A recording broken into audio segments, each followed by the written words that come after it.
صاحب نے مجھے کہا کہ میرا بیٹا وراثت مانگ رہا ہے. میں نے کہا کس بات کی, آپ تو زندہ ہیں, آپ کا ہے سب کچھ. کہہ رہے نہیں بیٹا بھی بیوی بھی پیچھے پڑے ہوئے ہیں, ہمیں ہمارا حصہ دو.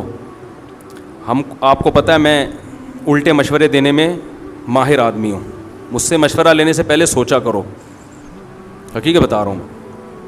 کسی کی بیوی بھاگ گئی, واپس لانے کا کبھی بھی میں نے مشورہ نہیں دیا اس کو. لوگ کہتے ہیں یوں کرو شاید واپس آ جائے, یوں کرو. میں کہتا ہوں اتنا ٹائم نہیں ہے, دنیا بہت تھوڑی ہے, اتنا ٹائم نہیں کہ اس کو منانے میں ٹائم ویسٹ کرو بھائی.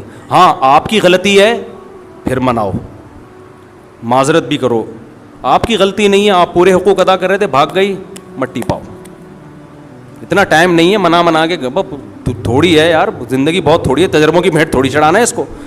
ایک صاحب کہنے لگے 3 بچے ہیں, بھاگ گئی, بچے بھی لے گئی. میں نے کہا 6 بچے اگلی سے پیدا کر لو, اس کے علاوہ آپ کے پاس کوئی آپشن نہیں ہے. کسی کا باپ بھی ان بچوں کو واپس نہیں لا سکتا, کوئی قانون ہے ہی نہیں ایسا. عدالتوں میں کیس لڑتے لڑتے گنجے ہو جاؤ گے, کخ بھی نہیں ملے گا, اور الٹا سارا خرچہ عدالت آپ کے اوپر ڈال دے گی اور چوڑے میں آ جاؤ گے. کہہ رہے بچوں کو کیسے بھولوں. میں نے کہا جو چیز اختیار میں نہیں ہے, دیکھو ابا مر جاتے ہیں کتنا روتا ہے, میں جب بھی والدین کا میرے تذکرہ آتا ہے مجھے رونا آتا ہے, لیکن کیا میں زندہ کر سکتا ہوں ان کو؟ بھائی ایک حقیقت ہے. اب کیا ہے, صبر کے علاوہ آپ کے پاس کوئی آپشن نہیں ہے. بچہ مر جاتا ہے تو تھوڑے دن رو کے صبر کرنا ہے نا. تو جو چیز اختیار میں نہیں ہے اس پہ رونا فضول حرکت ہے, ٹائم ویسٹنگ ہے. سب کچھ آپ کی مرضی کا دنیا میں نہیں ہوگا. بیوی بھاگے, بہت سے لوگوں کی بیویاں بھاگیں گی بھی, بچے بھی لے کے شارٹ ہو جائیں گی. صبر, اس کے علاوہ آپ کے پاس کوئی آپشن, یا تو آپ محلے کے دادا ہو, محلے کے دادا ہو تو ایک الگ بات ہے, یا دادا بن جاؤ, اگلے الیکشن میں آپ کھڑے ہو جاؤ, وزیر اعظم بنو, بولے لے آ بچے, پھر آئیں گے ٹھیک ہے نا, پولیس میں چلے جاؤ آپ. جب آپ کے پاس اختیار ہی نہیں ہے, آپ کے پاس پولیس ہے تو ان کے پاس بھی ہے. تو آتے ہیں لوگ روتے ہوئے بیچارے, میں ان پہ ترس کھاتا ہوں, اللہ ان کے صبر دے, لیکن ان سے کہتا ہوں بھائی چھوڑو, اب ٹائم ویسٹ نہ کرو یار. اور ویسے بھی جو, اور خاص طور پر جو غربت کی وجہ سے بھاگی ہے نا, وہ تو اس قابل نہیں ہے کہ اس کو لایا جائے. بیوی میں اور طوائف میں فرق یہ ہوتا ہے کہ طوائفہ پہ پیسے خرچ کرو تو خوش رہتی ہے, بیوی پیسے خرچ کرو تو بھی خوش, اور اگر آپ غریب ہو گئے تو بھی غم میں آپ کا ساتھ. اس کو شریک حیات اس لیے تو کہتے ہیں, زندگی کی ساتھی ہے, خوشی غم میں آپ کا ساتھ دے گی. یہ کیا بات ہے کہ جب پیسہ تھا تو تھی, اب پیسے ختم ہو گئے تو اب بھاگ گئی. جاؤ لعنت بھیجو یار ایسی بے وفا. اور مرد تو مرد ہے, مردانگی ہونی چاہیے اس میں. مرد کی کوالٹی یہ ہے کہ کوئی اس سے محبت کرے تو 10 گنا زیادہ محبت کرے, لیکن وہاں سے پہل ہونی چاہیے. پہل کہاں سے ہو, بولو نا, ادھر سے ہو. ادھر سے پہل نہیں ہے, جاؤ, ہم آدمی ہیں, ہم تمہارے محتاج تھوڑی ہیں. اللہ تعالیٰ کا جو اصول ہے نا کہ اللہ کہتے ہیں پہلے تم محبت کرو پھر میں محبت کروں گا. تم ایک بالش آؤ گے تو میں چل کر آؤں گا, تم چل کر آؤ گے تو میں دوڑ کر آؤں گا. آنا پہل تم نے کرنی ہے, میں نہیں گھسیٹ کے لاؤں گا تمہیں, کیونکہ وہ غیرت والا ہے. کیا کہ تم میرے محتاج ہو, میں تھوڑی ہوں.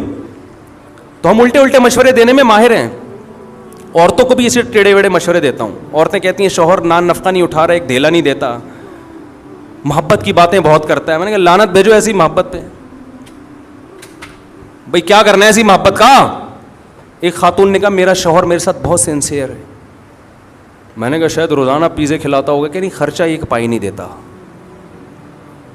وہ باتیں کر کر کے نا اس کو رام کیا ہوا تھا اس نے بیوقوف عورت تھی بیچاری. ہم سے رابطہ ہو گیا. میں نے کہا ایک نمبر کا بے شرم, یا تو ہو ہی نہیں, وسائل نہیں ہے, بے روزگار ہو گیا, جب پیسے ہیں کیوں نہیں دے رہا. خام ہمیں الٹی الٹی باتیں نہ اچھی لگتی ہیں, نہ سننے کا میٹر شارٹ ہوتا ہے پھر. تو وہ بیٹا باپ سے کیا مانگ رہا ہے, حصہ, اور بیگم بھی مانگ رہی ہے. بوڑھا ہو گیا نا, چھوڑ لیا اس کو, اب جاب لیس بھی ہو گیا. وہ جو عیاشیاں کرائیں تھیں, گاڑیاں پہ, اتنا مالدار آدمی, سب کچھ دے دیا, اب دولت پہ نظر. میں نے کہا پہلی فرصت الٹے مشورے, پہلی فرصت میں اس گھر کو بیچو, ساری دولت لے کے اسلام آباد شفٹ ہو جاؤ. صحیح ہے نا, ساری دولت لے کے. کہہ رہے ہیں یار وہ بیٹا وہ, میں نے کہا ایسے نالائق بیٹے کا کیا کرنا ہے یار, جو بڑھاپے میں باپ کو خوشی دینے کے بجائے, بیٹا تو وہ ہوتا ہے جو کہے ابا یہ بھی آپ کا اور میں جو کماؤں گا وہ بھی آپ کا. ہم نے ایسے نیک اولادیں بھی دیکھی ہیں, جب جاب لگی ہے تو ابا کے ہاتھ میں لا کے تنخواہ پکڑا دی ہے کہ ابا یہ آپ کی وجہ سے آپ نے پڑھایا, آپ نے ہم پہ خرچ کیا, یہ چھت آپ نے دی, میری ماں کو تحفظ آپ نے دیا جس کی وجہ سے اس نے عزت سے مجھے پالا ہے. مجھے نہیں چاہیے پیسہ, یہ سب کس کا ہے؟ آپ کا ہے. یہ آپ, ہمارا نہیں ہے. یہ ہمارے شیخ حضرت مفتی رشید احمد صاحب کے والد نے زندگی میں وراثت تقسیم کر دی, اور بہت بڑی وراثت تھی, بہت لینڈ لارڈ تھے, بڑے مالدار تھے. سارے بیٹوں کو پلاٹ دے دیے, جاگیریں دے دی, زندگی میں تقسیم کر دی کہ بھئی میں آرام سے دنیا سے جاؤں گا. 80 سال ان کی عمر تھی, اتفاق سے انہوں نے ایک اور نکاح کر لیا. 80 سال کی عمر میں, بولو بھائی, ایک اور نکاح کر لیا. اللہ کی قدرت, اس سے اولاد پیدا ہو گئی, بیٹا ہو گیا اس سے. تو اب ان کو خیال آیا کہ اس بیچارے کا تو کچھ بچا ہی نہیں ہے, تو سب تو میں بانٹ چکا ہوں.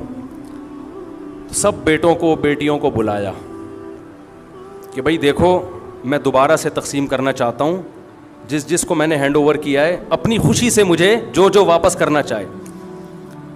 حضرت فرماتے ہیں ہم نے کہا اپنے والد سے کہ یہ جو آپ کہہ رہے ہیں کہ اپنا مال, جو اپنے پلاٹ واپس کر دو, یہ ہمارے اپنے نہیں ہیں.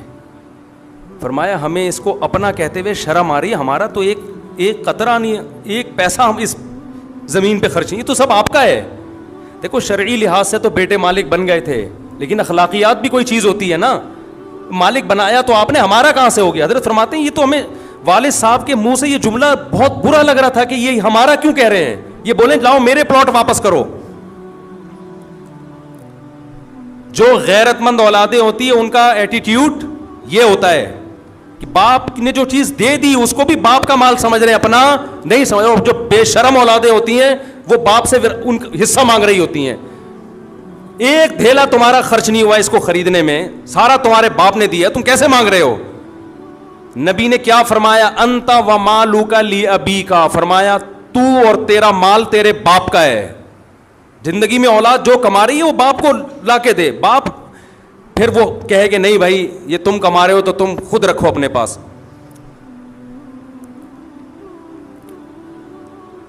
تو وہ ابا کہنے لگے کہ جو بیٹا ہے نا وہ یوں کر رہا ہے, تنگ کر کے رکھا ہوا ہے اور ایسے کر رہا ہے. میں نے کہا آپ نے کیوں فری کرایا ہوا اتنا؟